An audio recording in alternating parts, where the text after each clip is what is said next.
सरगोदे का बदनाम जमाना टिकटॉकर शैदू वेला एक शर्मनाक हकीकत के साथ बेनकाब। सरगोदे से ताल्लुक रखने वाला मशहूर लेकिन बदनाम टिकटॉकर शैदू वेला, जो कुछ अरसा कबल इटली गया था, अब एक निहायत संगीन मामले में मुलव्वस पाया गया है। खबरों के मुताबिक शैदू वेला महज एक सोशल मीडिया शख्सियत नहीं बल्कि एक मुबैना जिनसी दरिंदा है, जिस पर न सिर्फ नजेबा हरकत के इल्जामात लगे हैं बल्कि सबूतों के साथ वीडियोस भी मंजरेआम पर आ चुकी हैं। जराये का कहना है कि इस शख्स ने एक शादीशुदा खतून को इटली ले जाने के ख्वाब दिखाकर उसने अपनी हवस का निशाना बनाया। इल्जाम यह है कि उस औरत के साथ बारहा नाजायज ताल्लुकात कायम किए गए और इन काबिले एतराजात लम्हात के बाकायदा वीडियोस भी बनवाई गई। बादशाह इन्हीं वीडियोस की बुनियाद पर इसे मुसलसल ब्लैकमेल किया जाता रहा।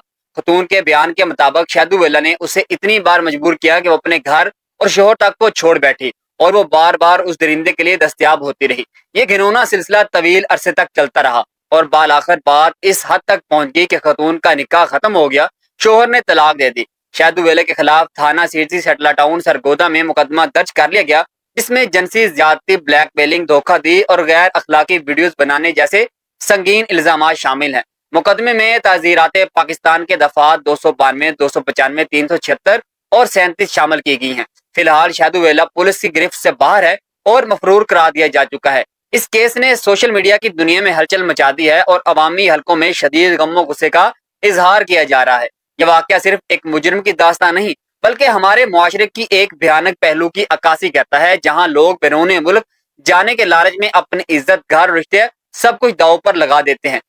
जिंदगी की चमक दमक में, बैरून मुल्क के ख्वाबों में और सोशल मीडिया के झूठे दिलासों में कहीं अपना घर, अपनी इज्जत और अपनी पहचान मत खो दें।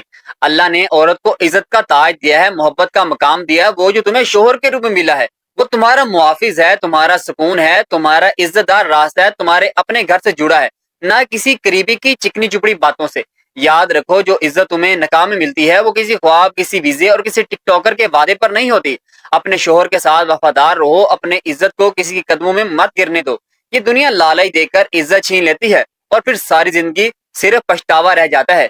औरत को रब ने रहमत बनाया है, कमजोरी नहीं। और कब तक हम ऐसे फरेबी, बेहया और लुच्चे करदारों को सोशल मीडिया पर फॉलो करते रहेंगे? कब तक हम इन लोगों को हीरो समझते रहेंगे जो सिर्फ लड़कियों को दिखाकर, गंदी जुबान इस्तेमाल करके और फयाशी फैलाकर और नाचकर फॉलोअर्स लेते हैं? याद रखो, जिसको तुम लाइक कर रहे हो, जिसे तुम शेयर कर रहे हो, वो सिर्फ तुम्हारे बच्चों के ज़हन खराब कर रहा है। वो इज्जतों के सौदागर हैं, इनका कोई दीन, कोई शर्म, कोई हया, कोई गैरत नहीं। अगर तुम वाकई मुआशरे में तब्दीली चाहते हो तो बेहयाई फैलाने वालों का बाइकाट करो, इल्म वालों, नेक लोगों, हक की बात करने वालों को सपोर्ट करो, क्योंकि जिस कौम के हीरो बेगैरत हों, इस कौम की बेटियों की इज्जत खतरे में हमेशा रहती है।